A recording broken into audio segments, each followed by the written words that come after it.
Berlin, November 1923. A woman walks out of a bakery carrying a single loaf of bread. Behind her, she's pushing a wheelbarrow. The wheelbarrow isn't for the bread, it's for the money she just paid, because that loaf of bread cost her 200 billion marks. 200 billion, with a B, for one loaf of bread. And here's the funniest part of this story. Halfway home, somebody robs her, tips over the wheelbarrow, steals the wheelbarrow, and leaves the money sitting in the street. Because by that point in Germany, the wheelbarrow was worth more than the cash inside it. This actually happened, not in some fictional dystopia, in one of the most advanced industrial nations on Earth, in less than 5 years. People burned money in their fireplaces because it was cheaper than wood. Children played in the street with towers of billion-mark notes like building blocks. Restaurants would raise their prices while you were still eating. This is the story of how a country printed itself into a nightmare, how the people in charge thought they had a clever trick, and why every central bank on Earth still has nightmares about it 100 years later, without ever once balancing a budget. Let's begin. Our story starts in a slightly unlikely place. A trench in 1914. World War I has just begun. Germany is one of the most powerful economies on Earth. Their currency, the gold mark, is rock solid, backed by actual gold sitting in actual vaults. The kind of money your grandfather would have called real money. But wars are expensive, like absurdly expensive. And the German government has a choice. They can raise taxes on their citizens to pay for the war, or they can quietly take the gold mark off the gold standard, fire up the printing presses, and just make more money. Guess which one they picked? By 1918, Germany has lost the war and printed roughly 4 times more marks than existed in 1914. The economy is wobbling, but still standing. Then a small piece of paper arrives in the mail. The Treaty of Versailles. I'm going to keep this part simple because honestly, the politics of this could be a whole other video. France, Britain, and the United States basically hand Germany a bill. The reparations bill for the entire war. 132 billion gold marks. Not paper marks, gold marks, real money.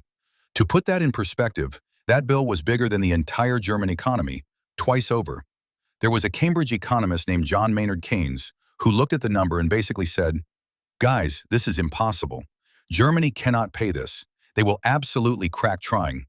The Allies said, "Thanks for your input, Mr. Keynes. We'll take it from here."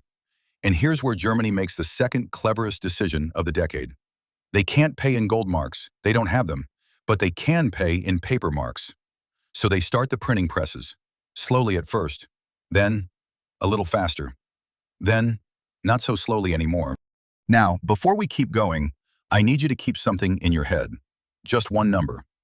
$1 in January 1921 cost about 76 marks.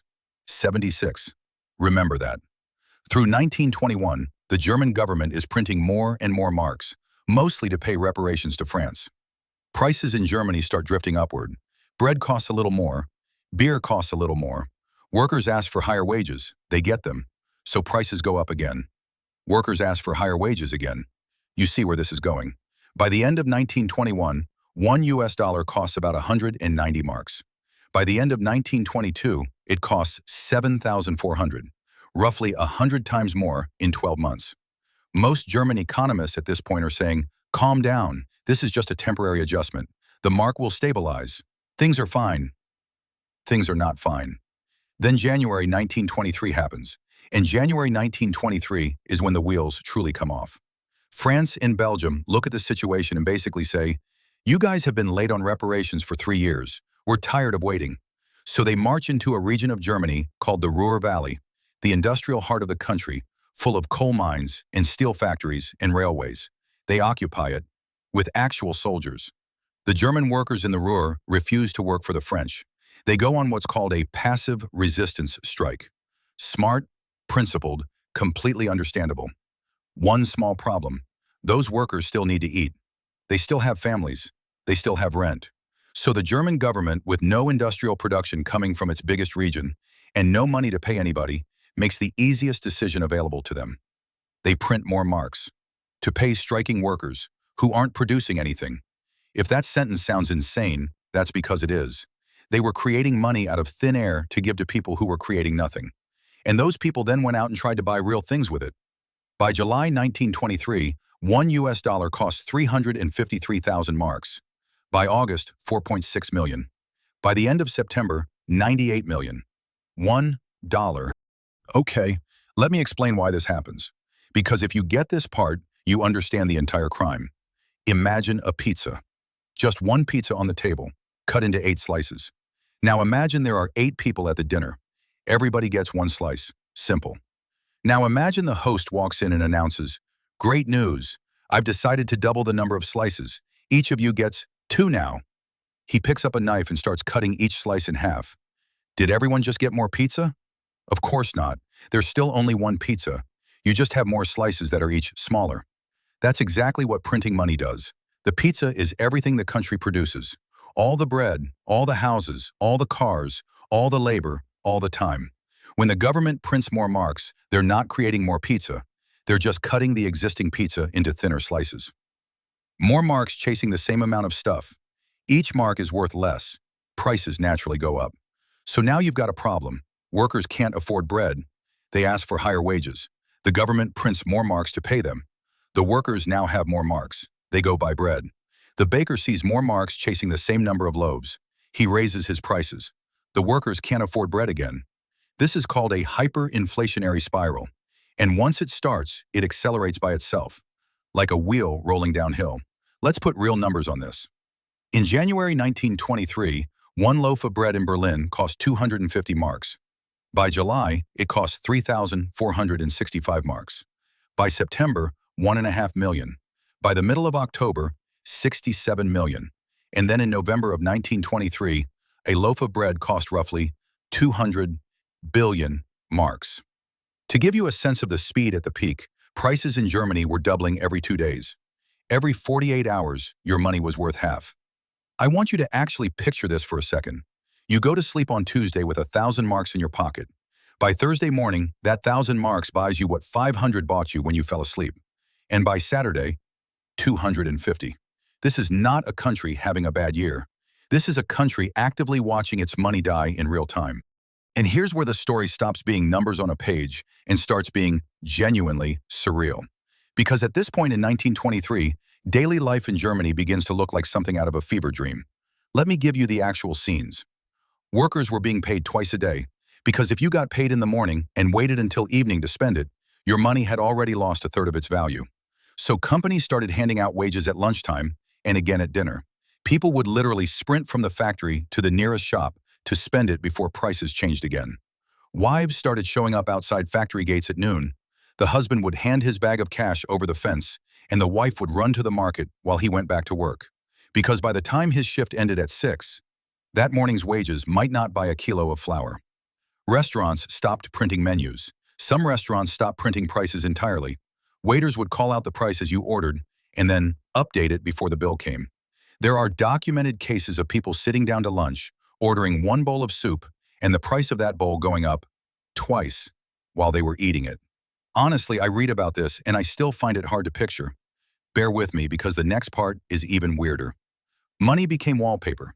Literally wallpaper, because the cost of producing one mark in printing fees was higher than what that mark could actually buy. People started using stacks of marks to wallpaper their homes. There are photographs from 1923 of children's bedrooms papered in million-mark notes. There are photos of women lighting fires using bundles of paper money, because firewood was more expensive than cash. One of my favorite stories from this period, if favorite is even the right word. A man walks into a cafe carrying a basket full of cash. He sets the basket on the floor by his table, orders a coffee.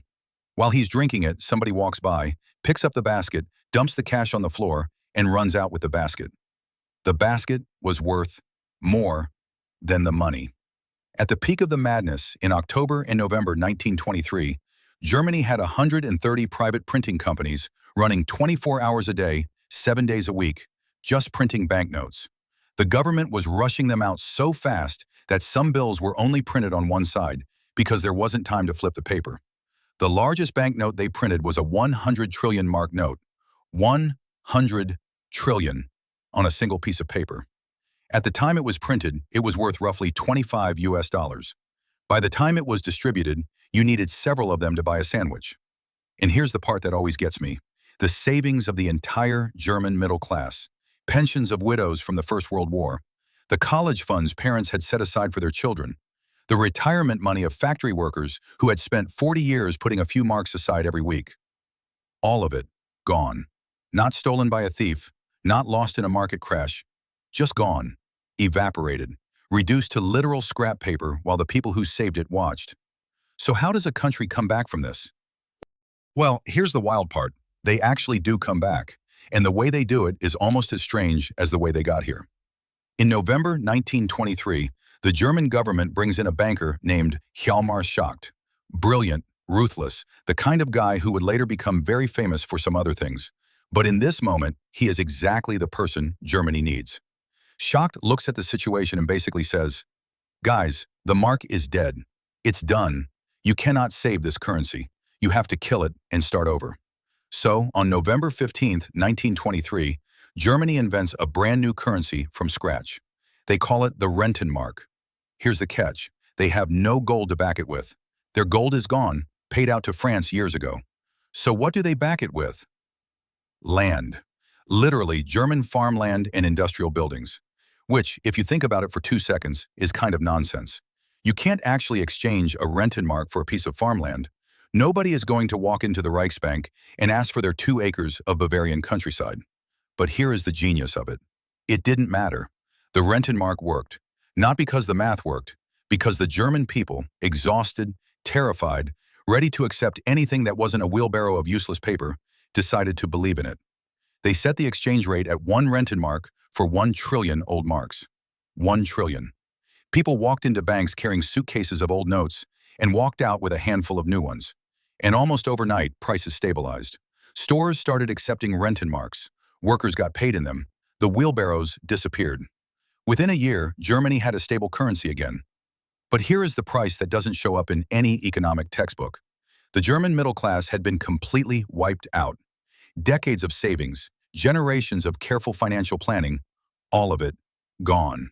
A pensioner who had saved 50,000 marks before the war, enough to live comfortably for the rest of his life, could now exchange those 50,000 marks for roughly 5 US cents of new Rentenmarks. 5 cents for everything he'd ever saved. And here is the part nobody talks about enough. That entire generation of Germans, the doctors, the teachers, the small business owners, the retired civil servants, the people who had played by the rules their whole lives and watched their entire life's work get reduced to wallpaper. They never forgot. They became deeply, profoundly suspicious of governments, of currencies, of promises made by politicians. They lost faith in the system. And what happened in Germany 10 years later, in the 1930s, the rise of someone who promised to fix everything and make Germany great again? That didn't happen in a vacuum. The soil was tilled in 1923 by a printing press. But that is another video. So what is the actual lesson here? Because it's not just a weird history story. It's not, don't trust Germans. It's not even, don't carry your money in a wheelbarrow. The real lesson is something much older, something that has happened in every single hyperinflation in the history of the world. From Hungary in 1946, where prices doubled every 15 hours, to Zimbabwe in 2008, where they eventually printed a $100 trillion note, to Venezuela right now, to Argentina, where prices have been doubling roughly every year for the last decade. Every single time, the pattern is the same. A government has bills it cannot pay. It chooses, instead of admitting the truth or making hard choices, to quietly turn on the printing press. Just a little at first. Just to get through the year, just to keep the lights on. And then a little more, and a little more, until one day somebody buys a loaf of bread with a wheelbarrow. And here is the part I think about, honestly, more than I probably should. Every major currency in the world today, the dollar, the euro, the yen, the pound, is no longer backed by anything physical. No gold, no silver, no farmland, nothing. They are backed by one thing only, the collective belief that they have value, that the people printing them won't print too many, that tomorrow morning the cash in your wallet will be worth roughly what it was worth tonight. And for now, in most countries, that belief holds, because the people running the printing presses know what happened to Germany in 1923. They know what's happening to Venezuela right now. They are afraid of becoming the next case study. But here is what 1923 actually teaches us. Money is not a thing. Money is a story we all agree to tell each other. A story about value, about trust, about the future, and a story, if enough people stop believing in it, is just paper. One last thought before I let you go. Somebody recently asked me why I keep making videos about old financial disasters. And the honest answer is, because we keep doing the same things. Every generation thinks they're smarter than the last one. Every generation thinks they have it figured out. And then somebody, somewhere, decides to fire up the printing press just a little. If your brain feels a little rewired right now, good. That's what this channel is for. We dig into the hidden corners of money, the bits nobody else explains, and we make them make sense for anybody. So if you want more stories like this one, you know what to do. I'll see you in the next one. Take care.